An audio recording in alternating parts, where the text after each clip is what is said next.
ஸ்ரீமதே ராமானுஜாய நமஹ. நேத்து ராமானுஜ வித்யை அப்படின்ற கோர்ஸை பத்தி பார்த்தோம். என்னங்க பிளான், என்ன செய்யறதா இருக்கும் அப்படின்றத பத்தி பார்த்தோம். சுருக்கமா நம்ம சம்பிரதாயத்தினுடைய ஆழமான அர்த்தங்கள் அதை தெரிஞ்சுக்கிறதுக்கு இந்த கோர்ஸ் பயன்படும். ஆழமான அர்த்தங்களை தெரிஞ்சுக்கிறதுக்கு சாஸ்திரம் படிச்சிருக்கணும். அப்பதான் சம்பிரதாயத்தினுடைய ஆழமான அர்த்தங்கள்லாம் புரியும். சாஸ்திரம் படிக்கிறதுக்கு சம்ஸ்கிருதம் வேணுமே, அப்போ சம்ஸ்கிருதத்தை தனியா கத்துக்கணுமே அப்படின்ற ஒரு இடையூறு, ஒரு ஹேர்டில் இருக்கும் எல்லாருக்கும். அந்த தடையும் நீக்கியாச்சு. நமக்கு தெரிஞ்ச தமிழை கொண்டே சாஸ்திரத்தை ஆழமாக கற்றுக்கொள்ள முடியும். சாஸ்திரத்தை ஆழமாக கற்றுக்கொண்ட பிறகு சம்பிரதாய விஷயங்களை ஆழமாக கற்றுக்கொள்ள முடியும். ஆக அந்தந்த சம்பிரதாயத்தை சேர்ந்த கிரந்தங்களை நாம் நன்றாக கற்கலாம். அதுதான் பயன் இந்த கோர்ஸுக்கு அப்படின்றத சொல்லியிருந்தேன். இந்த பயனை கருதி பல பேர் வந்துள்ளார்கள். ஆக அவர்களுக்கெல்லாம் இதுல ஆசை ஏற்கனவே இருக்கு. சம்பிரதாயத்தினுடைய அர்த்தத்தை நல்லா தெரிஞ்சுக்கணும், ஆழமாக தெரிஞ்சுக்க வேண்டும் அப்படின்னு. அவர்களை குறித்து இந்த வீடியோ கிடையாது. யாருக்கு சந்தேகம் இருக்கு, எதுக்காக சம்பிரதாயத்தினுடைய ஞானம், ஆழமாக ஞானம் எதுக்காக நாம் பெற வேண்டும் அப்படின்னு யாருக்கு சந்தேகம் இருக்குமோ அவர்களை குறித்து இந்த வீடியோ. முதல்ல ஞானம் வேணும் அப்படின்றத நம்ம பார்க்கலாம். இந்த சம்சாரத்துல, இந்த உலகத்துல இருக்கும் பொழுது எவ்வளவோ திக்குல இருந்து நமக்கு இடையூறுலாம் வரும். எப்படி இதெல்லாம் ஹேண்டில் பண்ணுவோம்? காமம், குரோதம், மற்றவர்களை பத்தி பொறாம, மதம் பிடிச்சு திரியறது, இந்த தீய பண்புகள்லாம் எல்லாருக்குமே விதி விலக்கே கிடையாது. எல்லாருக்குமே வர வாய்ப்பு உண்டு. வந்துதுன்னா எப்படி ஹேண்டில் பண்ணுவோம்? அதெல்லாம் சாஸ்திரம் வழி கொடுக்கும். ஞானம் இருந்தது என்றால் அந்த நேரத்துல, ஏன்னா ஞானம் தானே, எப்படி ஹேண்டில் பண்ணணும்னு தெரிஞ்சுக்கல அப்படின்னா அஞ்ஞானம். ஞானம் இல்லை, ஹேண்டில் பண்ண தெரியுதுன்னா அதான் ஞானம். அந்த ஞானம் எப்படி வரும்? சம்பிரதாயத்தை ஆழ்ந்து கற்கவே அந்த ஞானமானது வரும். ஆக இது அன்றாட வாழ்க்கையில இருக்கக்கூடியது. இதே போல அடுத்த ஒரு விஷயம், பயங்கரமா இருக்கணும் அப்படின்றதுக்காக சொல்லல, யதார்த்தத்தை சொல்றேன், இருக்கக்கூடியதை சொல்றேன். நம்ம சுத்தி இருக்கக்கூடிய பெரியவர்கள் எல்லாம் பார்க்கிறோம். கடைசி காலத்துல எவ்வளவோ சிரமப்படுறார்கள். படுத்த படுக்கையாக பல மாசங்கள் இருக்கார்கள், எவ்வளவோ கஷ்டப்படுறார்கள். அந்த மாதிரி நிலை ஏன் வராதானே? இது யதார்த்தம். அது எப்படி பிளான் பண்ணியிருக்கோம்? வரக்கூடியதுக்கு நம்ம என்ன பிளான் பண்ணியிருக்கோம், என்ன பண்ண முடியும்? சில பேர் இந்த மாதிரி பிளான் பண்ணுவார்கள். எங்களுடைய ஃபேமிலியில என்ன ட்ரீட் அப்படின்னா, கொலஸ்ட்ரால் வர வாய்ப்பு இருக்கு, ஆகையினால நான் எண்ணெய் பக்ஷணங்கள்லாம் சாப்பிட்றது கிடையாது. இது ஒரு பிளான் தான். சரி, அந்த வயசுக்கு பிறகு கொலஸ்ட்ரால் வராம தடுத்துக்கிறதுக்கு நான் இந்த மாதிரி பிளான் பண்ணி வச்சிருக்கேன்னு. சரி, கொலஸ்ட்ரால் வராது, வேற வியாதி வராதானே? எந்த வியாதி வேணாலும் வரலாமே. அப்ப எல்லாத்துக்கும் சரி நம்ம என்ன பிளான் பண்ணி வச்சிருக்கோம்? அப்போ கொலஸ்ட்ரால் வரக்கூடாது அப்படின்றதுக்காக பிளான் பண்ணிட்டோம் இல்லையா? அப்ப மத்த வியாதி வந்தா என்ன அப்படின்னு என்ன பிளான் நமக்கு இருக்கு? ஒரே ஒரு சொல்யூஷன் தான் எல்லாத்துக்குமே சேர்ந்து, ஞானம் தான். ஞானம் இருந்ததுன்னா கண்டிப்பா அந்த சொல்யூஷனை, அந்த சிச்சுவேஷனை ஹேண்டில் பண்றதுக்கு நமக்கு தகுதி இருக்கும். ஹேண்டில் பண்ணுவோம் அந்த சிச்சுவேஷனை. இந்த உலகத்திலேயே ஒரு ஞானி இருக்கார். அவருக்கு நான் கஷ்டங்கள்லாம் வராதானே? கண்டிப்பா அவருக்கும் கஷ்டங்கள் தான். கார்பங்காடு சுவாமி அப்படின்னு எழுந்தொள்ளி இருந்தார், மகா ஞானி. அந்த சுவாமிக்கு பெரிய குடும்பம், நிறைய பிள்ளைகள். இப்படி இருக்கிற அந்த சுவாமி பெரிய வருமானம் கிடையாது. அவர் காலக்ஷேபம் சாதிப்பார், அவர்களுக்கு சிஷ்யர்கள்லாம் கொஞ்சம் கொடுப்பார்கள். இவ்வளவுதான் அவருடைய நிலையானது. ஆனாலும் அந்த சுவாமி சொல்லுவாராம், காசுன்றது குப்பையை போல, காத்தடிச்சா குப்பை அங்கேயே நீங்க வரும், மறுபடியும் காத்தடிச்சா இங்கே அங்க போயிடும். அதே போலதான் காசு வரும் போகும். இதை வச்சுட்டு நம்ம என்ன பண்ண போறோம் அப்படின்னு அந்த சுவாமி இருப்பாராம். கூடவே இதையும் சாதிப்பாராம், வேதாந்தம் வாசிச்சதுக்கு பயன் என்ன அப்படின்னா வாழ்க்கையில சந்தோஷமா இருக்கிறது. இதுதான் வேதாந்தம் வாசிச்சதுக்கே பயன் அப்படின்னு. இந்த வார்த்தைகள் எவ்வளவு உண்மையாக இருக்கு. இந்த லோகத்துல எவ்வளவோ பில்லியனர்ஸ் எல்லாம் பாக்குறோம். உங்களுடைய வேல்யூ எல்லாம் ஸ்டாக் பேஸ்டா இருக்கும். அந்த ஸ்டாக்குடைய வேல்யூ இறங்கும். இறங்கிட்டுனா என்ன ஆகும்னா, நேத்திக்கு அவனுடைய வேல்யூ 10 பில்லியன் அப்படின்னு இருக்கும், இன்னைக்கு அவன் வேல்யூ 2 பில்லியன் தான் அப்படின்ட்டு ஆயிடும். இதை கண்டு அவன் வருத்தப்படுவான். 2 பில்லியன் இருக்கு அப்படின்னு சந்தோஷப்பட மாட்டான். 8 பில்லியன் போச்சு அப்படின்னு வருத்தப்படுவான். இப்ப நம்ம யோசிச்சு பார்க்கணும், இதுக்காகவா காசு? எல்லா ஆத்மாக்களுக்கும் என்ன வேண்டி இருக்கு? சந்தோஷம் தான் வேண்டி இருக்கு. அதை யாருமே டினை பண்ண போறது கிடையாது. எனக்கு துக்கம் வரக்கூடாது, நான் சுகமாக இருக்கணும் அப்படின்னு எல்லாருக்குமே ஆசை. ஆனா அவன் என்ன பண்றான்னா, அந்த சுகத்தை காசு கொடுக்கும் அப்படின்னு காசுக்கு பின்னாடி போறான். போனவன் இதை தெரிஞ்சுக்க மாட்டானா? 8 பில்லியன் இழந்திருக்கேன் அப்படின்றத நினைச்சு வருத்தப்படுறேனே ஒழிய 2 பில்லியன் இருக்கு அப்படின்னு சுக்கப்பட தெரியல.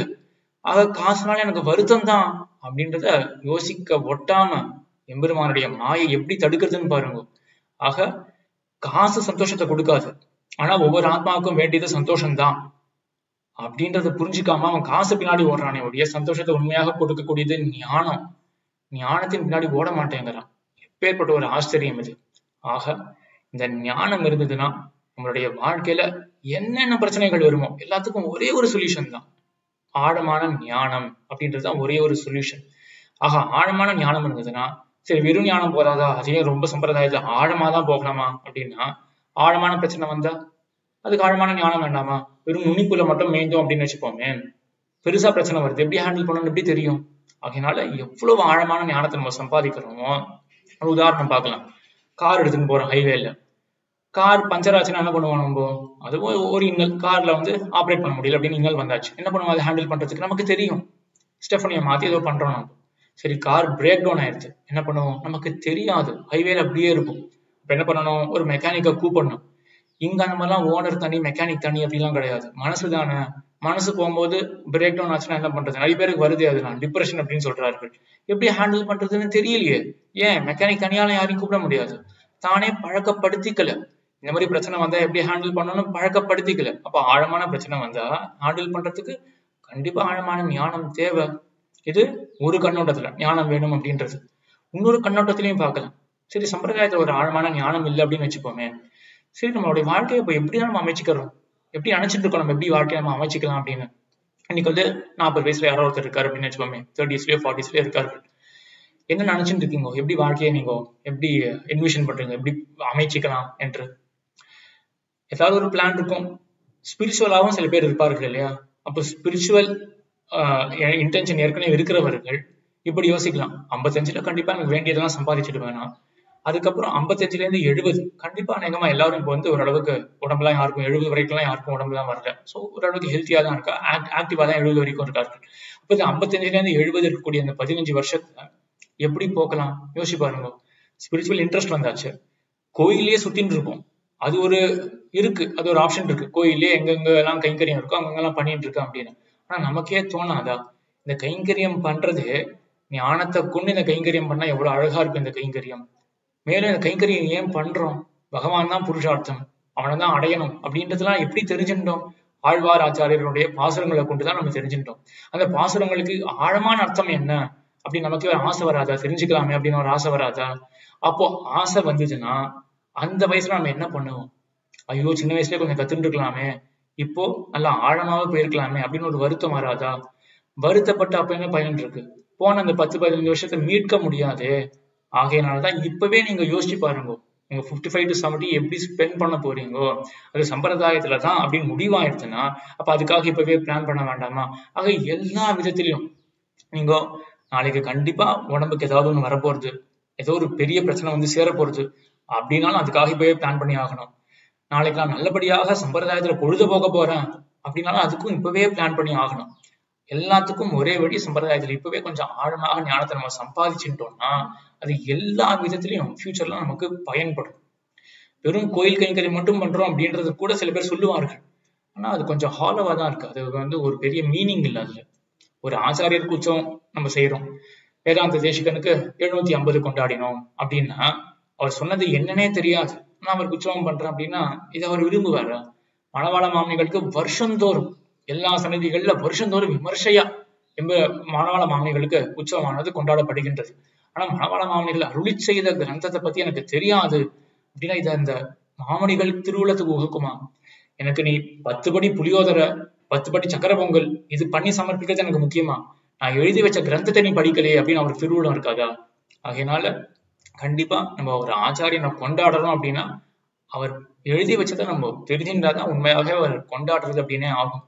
ஆக எம்பெருமானார் ஆகட்டும், மணவாள மாமனிகள் ஆகட்டும், மற்ற ஆச்சாரியர்கள் ஆகட்டும், எல்லா ஆச்சாரியர்கள் எழுதிய கிரந்தங்களை நாம் நன்றாக கற்க வேண்டும். இதுதான் முதல்ல அந்த ஆச்சாரியர்களுக்கு நாம் பண்ணக்கூடிய ஒரு பிரத்யுபகாரம். அவர்கள் எழுதினது நாம் மறுபடியும் வாசிச்சு அதனால ஆழமான அறிவு பெறுவதுதான். ஆக இந்த ஆழமான அறிவை கண்டிப்பா பெற வேணும் அப்படின்ற இன்டென்ஷனை எல்லாமே வளர்த்துக்கோங்க. எதிர்காலத்துல நீங்க எப்படி வாழ்க்கையை அமைச்சிக்க போறீங்க அப்படின்றத நல்லாவே போய் யோசிச்சு பாருங்க. யோசிச்சு பார்த்துட்டு டைமை வேஸ்ட் பண்ணாம ஒழுங்கா இந்த ஆப்பர்ச்சுனிட்டியை எடுத்துக்கோங்க. ஏன்னா இதுல சம்ஸ்கிருத பாஷை தேவை அப்படின்றதும் நீக்கப்பட்டாச்சு. சம்ஸ்கிருத பாஷை தேவை கிடையாது. நமக்கு தெரிஞ்ச தமிழை கொண்டே சாஸ்திரத்தை நல்லாக படித்து அதுக்கு பிறகு வேதாந்தத்தை ஓரளவுக்கு நன்றாக கற்று அதற்கு பிறகு நாம் சம்பிரதாயத்தில் இருக்கக்கூடிய ஆழமான கிரந்தங்கள்ல நாமே பார்க்கலாம். ஏற்கனவே காலக்ஷேபம் ஆனவர்கள் தாங்களே பார்த்துக்கலாம். அப்படி இல்லைன்னா காலக்ஷேபத்துக்காக நேர ஆச்சாரியனை அண்டி போகலாம் அப்படின்னு இவ்வளவு நல்ல ஒரு பாதையாக அமைக்கப்பட போறது. அதனால எல்லாரும் இதுல பயன்பெற வேண்டும். எல்லாரும் நான் மறுபடியும் ஸ்ட்ரெஸ் பண்றேன், எல்லா ஸ்ரீ வைஷ்ணவர்களும் எல்லாருமே அவசியமாக பயன்பெற வேண்டும் அப்படின்னு பிரார்த்திக்கிறேன். மத்தொன்னு சொல்ல விரும்புறேன், இந்த சாஸ்திர படிப்பை பத்தி மட்டும் எக்ஸ்க்ளூசிவா ஒன்னு என்ன சொல்ல விரும்புறேன் அப்படின்னா, இந்த சாஸ்திர படிப்பு இந்த ப்ரொஃபஷனல் எக்ஸ்பர்டீஸ்க்கே ரொம்ப உதவும்.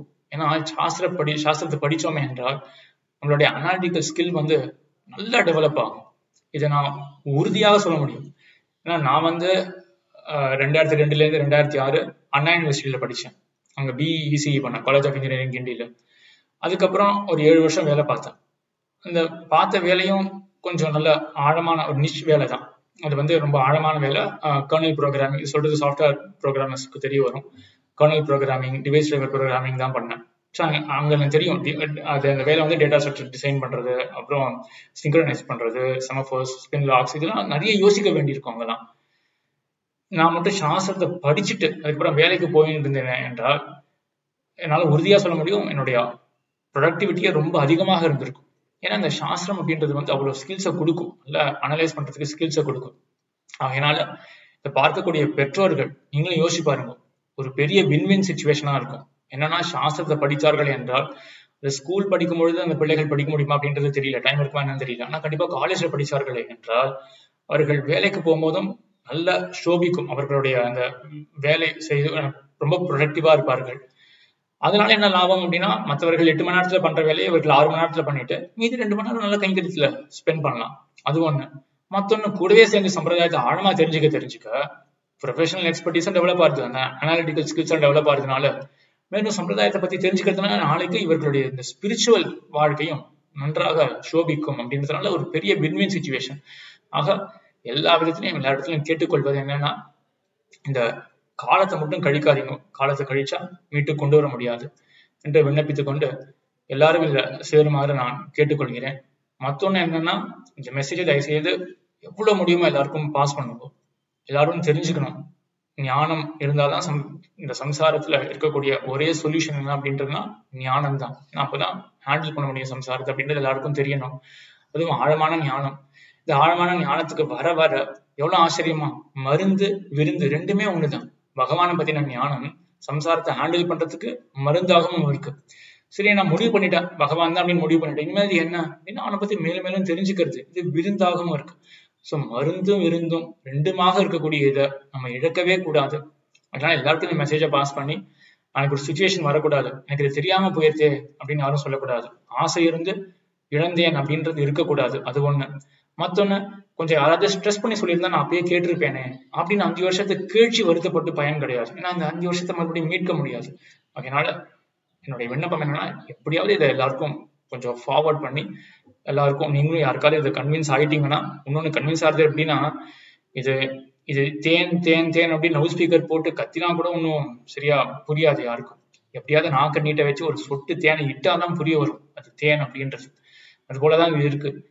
நான் அனுபவிச்சு சொல்றேன், ஏன்னா 2 உலகத்தையும் பார்த்திருக்கேன், அந்த கம்ப்யூட்டர் உலகத்தையும் பார்த்திருக்கேன், இதையும் இந்த சாஸ்திர உலகத்தையும் பார்த்திருக்கேன். அனுபவிச்சு சொல்றேன், இது அவ்வளவு இனிமையாக இருக்கும், நமக்கு அவ்வளவு நன்மையை கொடுக்கும். அதனால யாராவது கன்வின்ஸ் ஆயிட்டீங்கன்னா தயவுசெய்து அடுத்தவர்களையும் கன்வின்ஸ் பண்ண பாருங்க. எல்லாரும் சேர்ந்து ஞானத்தை பெற்று எம்பெருமான் திருவடிகளை அடைந்து சந்தோஷமாக இருக்க வேண்டும் என்று விண்ணப்பித்துக் கொண்டு அமைகிறேன். ஆழ்வார் திருவடிகளே சரணம், எம்பெருமானார் திருவடிகளே சரணம், ஜீயர் திருவடிகளே சரணம்.